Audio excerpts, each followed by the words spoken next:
Howdy, howdy, everyone. This is Sharon for another Self Care You Nugget. And so, remember to like and share. Remember to turn on your notifications because you never know what time these nuggets will come on. And one of the reasons that I have this like this, like I told you before, because when it comes to life, no matter how much planning that we may have, we never know when or even where life is going to unfold. And so when we have practices in place where we can look forward to something and still not know exactly when it's going to happen, that is really the joy of life is to be in the moment when it happens. And you can always go back and hit the replay.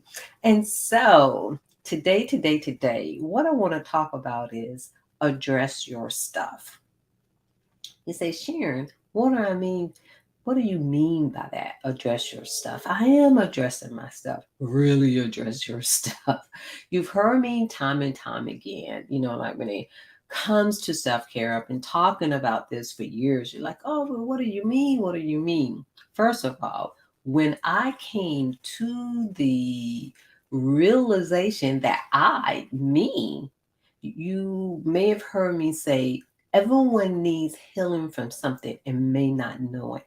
That is the very reason why each and every one of us need to have some type of self-care practice in place.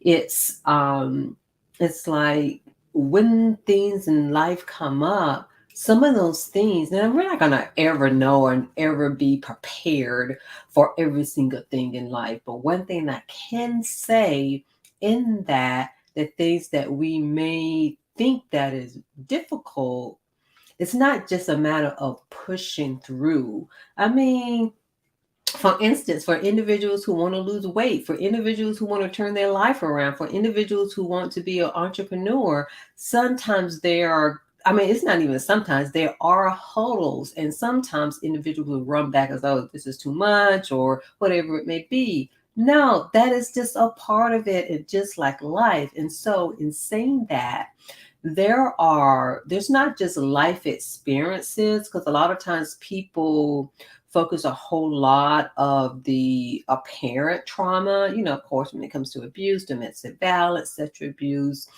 even emotional abuse.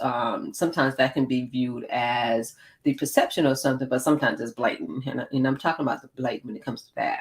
Most of us know that, but there is another side of trauma. Is the little t trauma that you may have heard people talk about, and that has just as much of an impact. And the thing is, your body, your sense do not know the difference between a little t and a big T trauma. And so that's one reason why in the mental health community, in the self-care community, in the self-help community, and even like life coaching, anybody who's doing anything to help individuals, thank you, because you got it. In that, we need to address it. And sometimes we're addressing the apparent stuff or the stuff that comes up, but there's a part of you, if you really just sit down with yourself, that is begging for you to pay attention to. And one thing that I do want to say is that in diving into, sometimes people call it the shadow part of ourself, it doesn't mean that you need to neglect or completely let go of whatever dreams that you have. There's a duality. It's both. It's like you continue to level up. And because what I have discovered, this is me personally, and this is why I'm such a big advocate. It's almost like it continues to validate and confirm. Not that I really needed that, but once I experienced certain things within myself, I'm like, oh, this is what it is that there's parts of us, like it's not even about like an actual abuse. Sometimes it's a interpretation of something when we were younger and we carry that with us. And so, you can be, it's not even reprimanded. It can be where someone is saying, don't do that.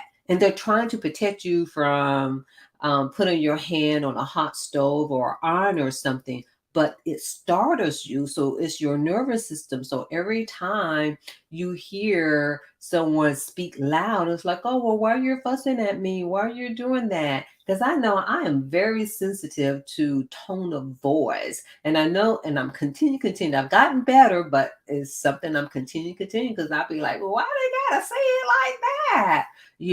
And so I recognize it, and I want to say for the most part, I'm like, oh, that has nothing to do with me or anything like that.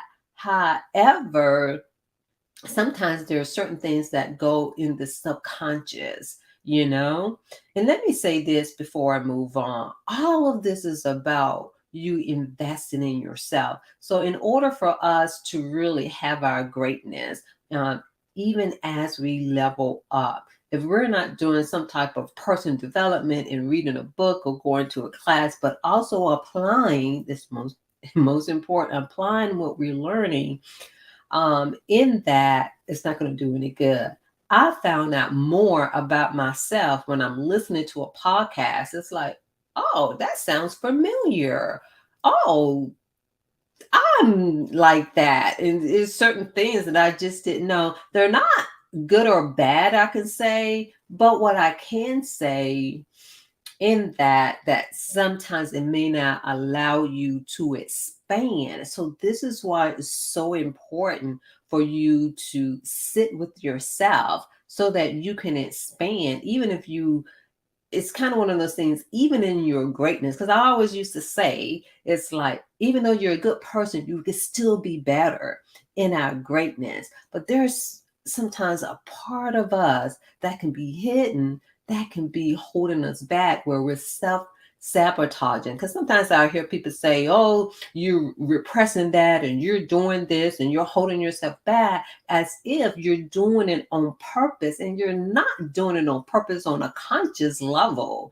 It's unintentional, because I can definitely see within myself, it's like, oh, I can see where certain things were interpreted in a certain way, or even behaviorally. Because I always say, well, I don't have the thought process of that, but when I look at certain things that I've done or didn't do, I'm like, oh, I get it, I see it. So that means I need to do some work. And however you do that work, for some individuals, it is going to therapy. For some individuals, it is going to a life coach. For some individuals, it's doing your own internal work. But one thing I will say is, at the end of the day, it's about you doing your own internal work, even with a therapist, even with a life coach, even with a anyone who does mindset and all of these wonderful things. Because one thing I do want to say is, life coaches, whatever name you want to give them, I would say a lot of individuals who are in the self-help arena, you really do a really good job. So I really appreciate it. Sometimes the mental health community may not. Only thing I'm going to say is, mental health community, therapists, psychologists, psychiatrists, the system in and of itself really investigate all of the other things that we consider, that's considered alternative or complementary, because those are the things that is really keeping the world together, because the system alone cannot survive, because it has gaps. We need to be real about it, and stop pretending, and things like that. And so, in saying all of that, to say, in that wherever you are in life, just know that things will get better, but they can only get better with you, through you, and for you, the more that you invest in yourself. The other thing, when it comes to that too, and it kind of goes along with it, one thing that I've seen, because like, I'm in this entrepreneurship arena now, and I'm studying and doing things. But one thing that I've seen, and I experienced this myself, because this is pretty much has started the self-care arena for me in a way that's like, oh, I gotta share this with others, gotta share this with my family, with friends, my co-workers, share this with the world. In that, we all need healing from something we just don't know it. And so we need to address that so that we can be, better emotionally, emotionally, mentally, physically, spiritual, and even financially. And so, in saying all of that, is saying that in order to level up, I have not seen anyone thus far who has not, and I'm saying particularly individuals who have reached $1 million mark, multi-million dollars. Every last one of them says nothing had changed for them until they started investing in themselves, going to, personal development and things like that. And so I'm here to tell you, because like I told you, it wasn't even intentional when I did it. Yoga was the only intentional thing. I'm not going to say the only, but one of the intentional things that I did that have really opened the gate to all of this self-care stuff in the first place. And so what I'm saying is that in order for you to expand and especially to build generational wealth, again, address yourself. Do build yourself, because there's just parts of us that can get attached or trap certain people, places, and things that's not in alignment. But one thing that I will say is that those things can help you, even though we don't like it. So they just reminds us, of those parts of ourselves that we need to address. That's the way that I look at it. That's the only explanation that I can come up with. How much I would love to believe. And one time I did, it was like, oh, you don't have to experience all of that, but life has a different story for us at times. So on the other side of that is that sometimes we need certain experiences so that it can activate things of ourselves so we can be in our greatness. And so what are you intentionally doing? Because in order to have wealth, you have to intentionally. That is very few people, I would say, would just have it automatically. And you will be surprised. Go back and really read the stories of the millionaires, what they did, what they had to do, what they have come from. I'm not talking about the ones who are stolen land and property and things like that. I'm talking about the ones who have really built their fortune. And so, what are you doing to address your stuff? It's nothing, I want to say this, it's nothing to be ashamed of, because that's one thing that I've seen too. Sometimes there may be some shame or guilt or embarrassment about an experience that you had, or you're like, oh, well, I'm not addressing myself. You know now that we all need to do it, including me. I had no idea until a few years ago that I needed to address myself. I'm here motivating and being all hyped up about others because I didn't have certain life experiences, so I didn't see it.